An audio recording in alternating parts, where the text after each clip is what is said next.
Now, before we begin, I just want to say thank you to those of you in the audience who answered this poll. It made me realize that there's a lot of modular people in my audience. And for anyone who doesn't know what modular people are, well, they basically look like this. This is what modular people look like. Look at this one. It has the little hat. Well, I'm becoming a modular people too. So, in this episode, we're starting out with Hilda, which has a West Coast synthesis modular design. However, there's no routing to be done. Really, I mean, no patch cables or anything. So how modular is it? Really? I'm not so sure.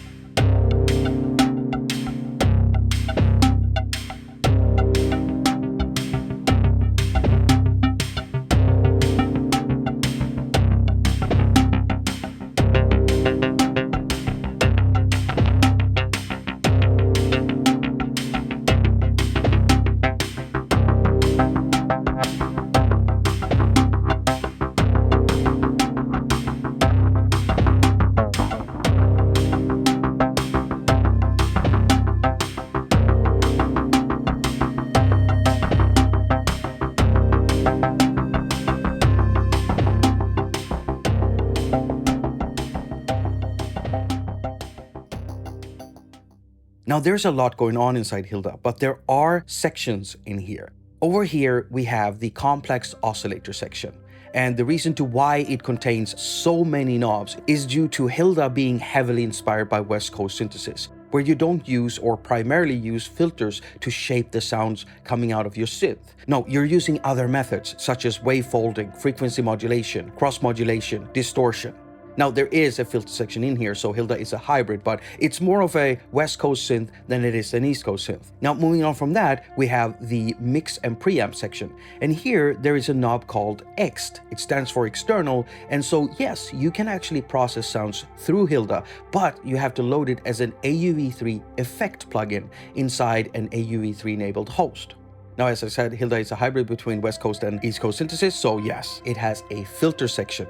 Moving on from that, we have a VCA and low-pass gate section. The VCA and low-pass gate are both technically doing the same thing, shaping amplitude of our sounds over time. However, the low-pass gate does it with a different technique, and you'll hear it later on. Placed above it is the space section, and this is an effect, it's a delay. And right down here, we have the modulation sources. And on top of that, we also have 5 live pads. Now, these are basically like those inductive surfaces that you can just touch and interact with. Really fun little surfaces meant for you to be using when you're performing with Hilda.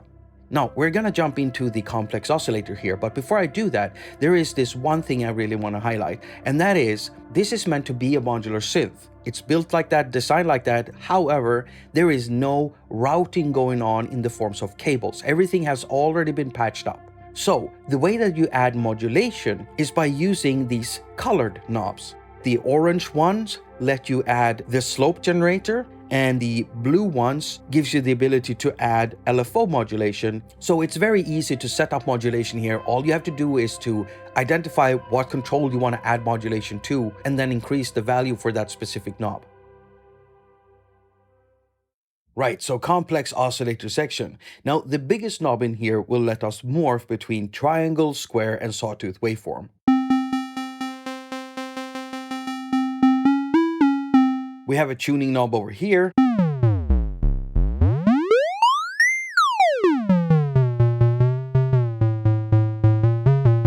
And we got a glide knob over here.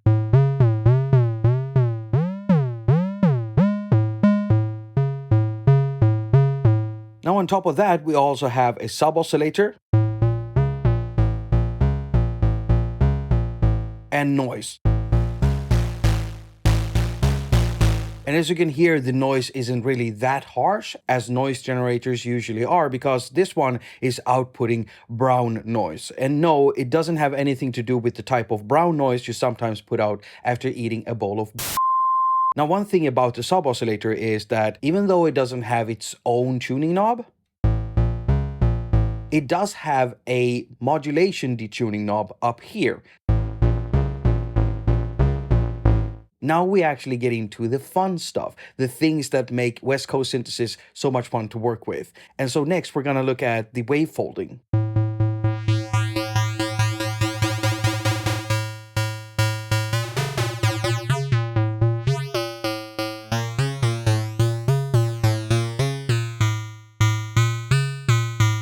Now, if we wanted to add some modulation here, we actually have an option in the form of the envelope generator or slope. To add modulation, we just increase this value.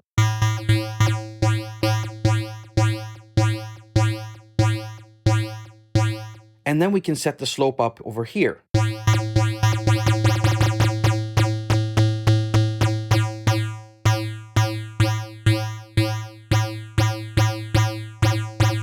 Instead of having the slope just being triggered by a key, we can also have it being cycled.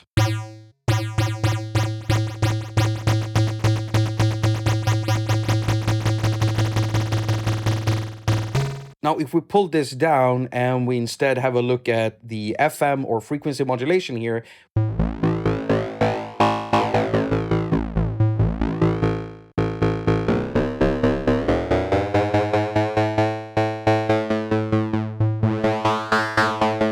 and if we wanted to add some modulation to this, then we have these two controls over here. So here we have the ability to add the LFO and or the slope generator.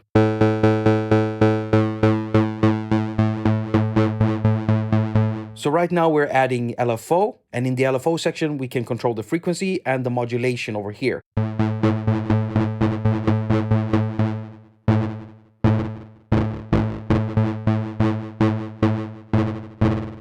Now, when it comes to the LFO, if we check here, we actually have several types of waveforms to choose from. Let's choose sample and hold, for instance.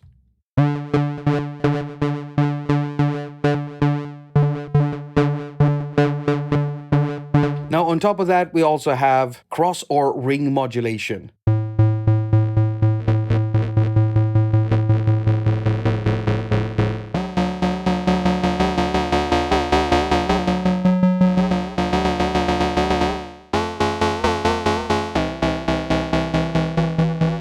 And same thing here, if we wanted to add modulation to the cross or ring modulation, we have the same two controls that we're using to add modulation for the FM synthesis part of it. As you can see, there is a ton of wave shaping that can be done with the complex oscillator section. I just love this so much.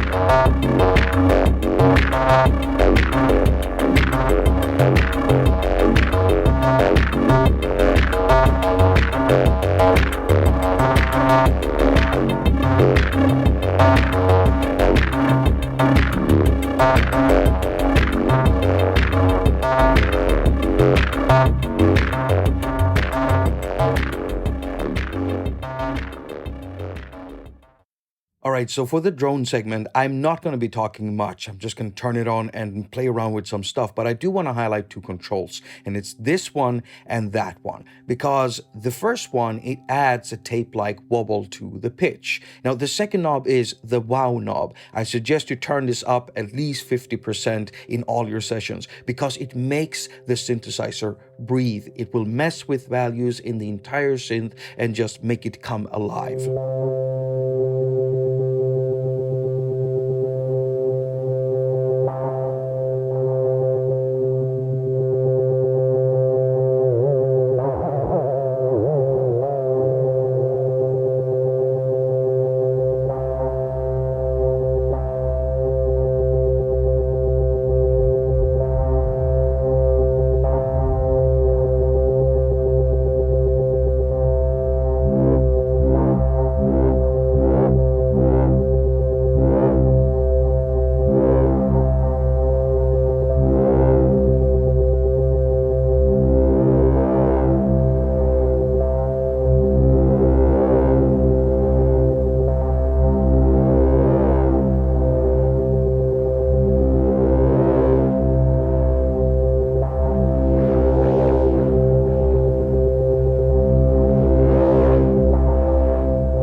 Okay, so I've reset the synth, but I'm gonna add a little bit of folding here and pull down the frequency.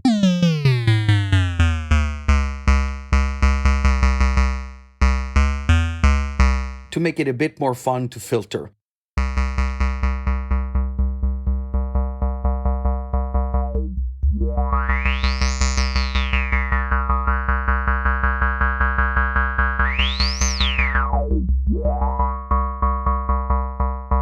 Now, if we press the middle here, we have so many filters to choose from. And one of the filters that I like the most is actually the phaser one.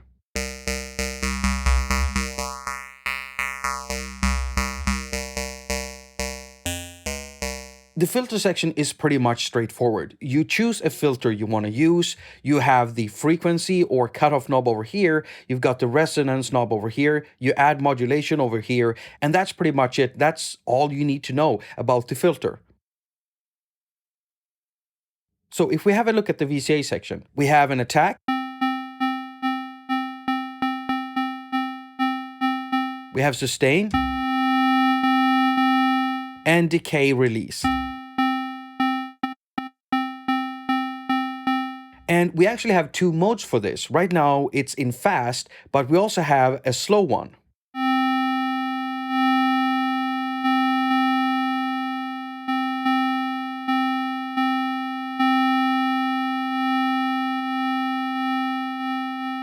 And there are two more modes in here. You see, we have a VCA mode, which stands for voltage controlled amplifier. And that makes it work pretty much as all of the envelope amplifier sections we're working with in most of the synthesizers that we use. However, the low pass gate is a different type of envelope. It's Vactral controlled and also uses a filter. Now, if you're thinking to yourself, a Vactral, then I'm gonna try to explain it, even though it's a bit of an overcourse here. So it's basically something you find in the hardware world. It's a light, sensitive electrical component.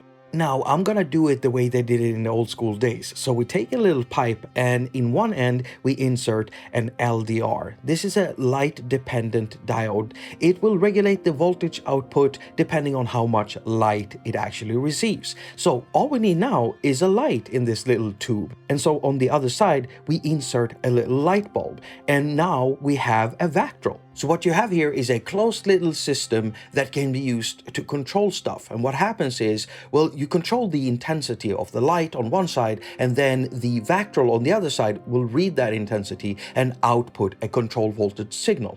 In this case, with a low pass gate, it's not only controlling an amplifier or the amplitude over time like a normal VCA. No, it's also controlling a filter at the same time. And it's a typical West Coast synthesis thing, and it makes the modular people go all bonkers whenever they get something like this in their hands. Don't believe me? Look, here's the evidence. Here's the modular people, there's the Vactral, and you can see how they're clearly heading straight towards the Vactral, and that's me running away in the cave. Either way, this is the type of circuit that Bram has modeled his LPG inside Hilda after. But Jakob, why do you use audience members as control signals? To clarify, you don't have to use an audience member as a control signal for the Vactral. I mean, this is usually something else inside the synthesizer.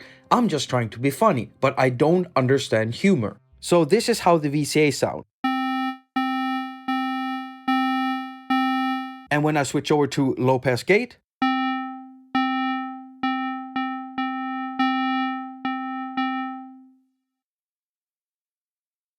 now, we've mostly gone over everything in the synthesizer. However, there is one thing left, and that is this thing up here. And this delay circuit here has been modeled after a bucket brigade chip that is often used in DIY pedals. And the reason to why I like it so much is because of this.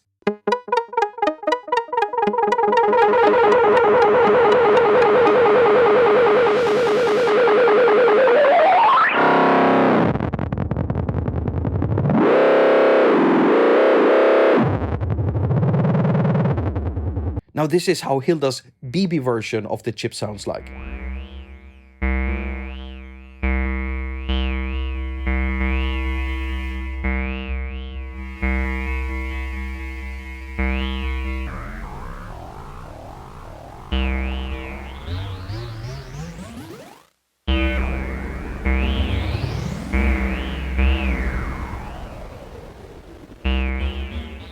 Now, on top of all of this, there are some touch points in the synth, and I think we can hear them best if we do this.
Now, throughout this video, I've been using Hilda inside AUM as an AUv3 instrument, but you can of course use any other AUv3 enabled host. Now, you don't have to use a host to run Hilda because it can also run as a standalone app.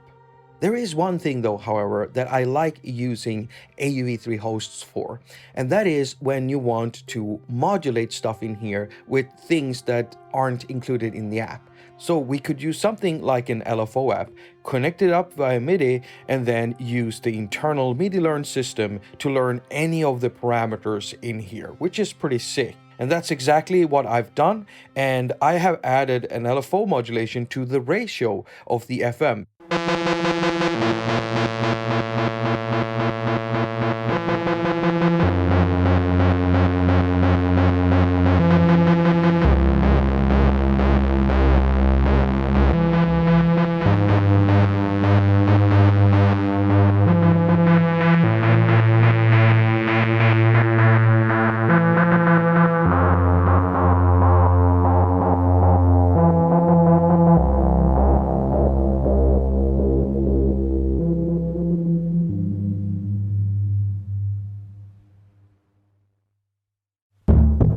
It's time for the Moo.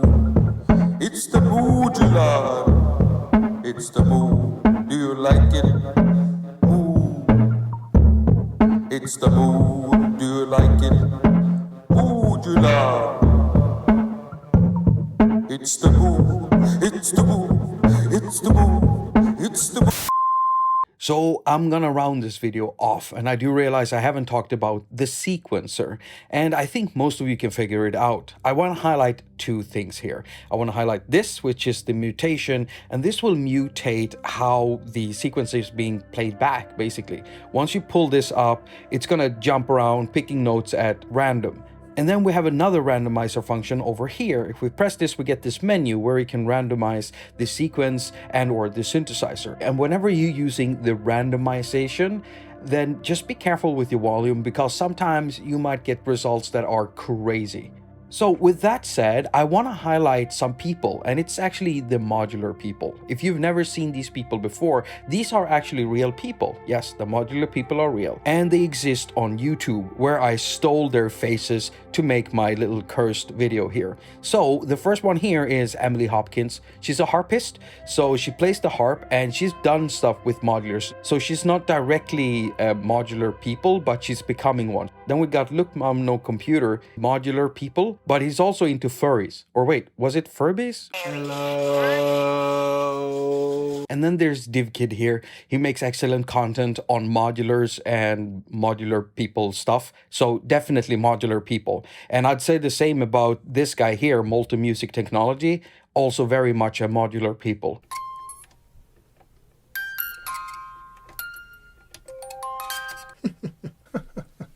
Oh my goodness. Ooh, on a monitor app. And then lastly here we have PanicGirlVids, which is also a modular people. Mostly very nice looking modular jam videos. And I absolutely love watching these vids. So go check these people out. I'll put links to their channels down in the pinned comment. If you're still watching this, then you are absolutely amazing. And I want to thank you so much for your support. And if you want to support me further, then why don't you hit the thumbs up? And if you don't want to support me further, hit the thumbs up and then just leave. There are other links here where you can check out some of my stuff, my preset packs and things like that. Yeah, and that's all I'm going to say about it. Go check out Hilda. As usual, I wish you a very productive week. Now go finger all of your stuff and have a lot of fun doing it. I've been watching you all day. I've been watching you all day. 'Cause I'm a stalker.